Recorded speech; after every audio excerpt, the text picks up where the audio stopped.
अरे तू पागल है क्या? मिशन पर फैमिली को कौन ले जाता है, और वो भी बैंकॉक, बीवी बच्चे समेत।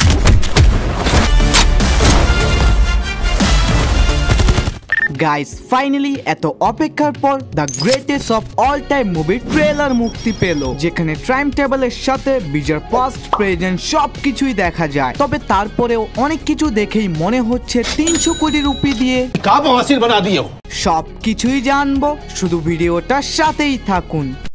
ভাই মূলত বিজয় র আন্ডারে কাজ করে, আর ওখানকার কিছু ক্লু মেম্বারদের একটা নতুন মিশন দেওয়া হয়, যার লিডার হলো থালাপাতি। তবে এখানে তার নাম হলো গান্ধী। তারা প্ল্যানিং করে একটা ডাটা সার্ভারের রুমে চলে যায়। কাম কমপ্লিট হলেই প্যারাশুট দিয়ে নিচে নেমে আসে। তবে অবাক করার বিষয় হচ্ছে এত ভয়ানক মিশনেও সে তার ফ্যামিলিকে নিয়ে আসে। এটার কারণ মূলত গান্ধী যে একজন সিক্রেট র এজেন্ট এটা তার ওয়াইফ জানতোই না, তাই তো সে তাকে নিয়ে অনেক সময় সন্দেহ করতো যে তার ব্যবহার আচরণ টোটালি ডিফারেন্ট। আর মূলত এক্স্যাক্টলি এই কারণেই গান্ধী তার পুরো ফ্যামিলিকে নিয়ে মিশনে চলে আসে। এন্ড এই মিশনটা কিন্তু হচ্ছে দেশের বাইরে, তাই সে তার ফ্যামিলিদের সাথেও টাইম স্পেন্ড করতে চায়। তবে এরপর থেকে তার উপর মাল্টিপল টাইম অ্যাটাক করা হয়, আর এই অ্যাটাক গুলো করাচ্ছে মুভির ম্যান ভিলেন, যে একটু পরেই বলে যেই কষ্টটা আমি পাচ্ছি ওটা এবার গান্ধীও পাবে। আর থালাপাতি কিন্তু এখানে 68 মিশন কমপ্লিট করেছে, এন্ড হয়তো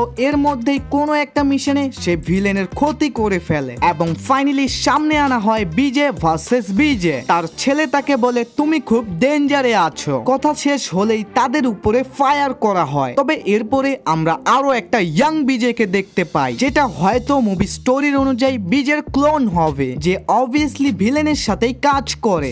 বাট একদম শেষে একটা বড় সড়ো সারপ্রাইজ দিয়ে যায়। গান্ধীকে চেন্নাই স্টেডিয়ামে দেখা যায়। আর ভাই এই দৃশ্যটা নিয়ে কিন্তু একটা রিউমার আছে, যেখানে হয়তো MS ধোনিকেও দেখা যেতে পারে। বাস এখানেই ট্রেলার শেষ হয়ে যায়।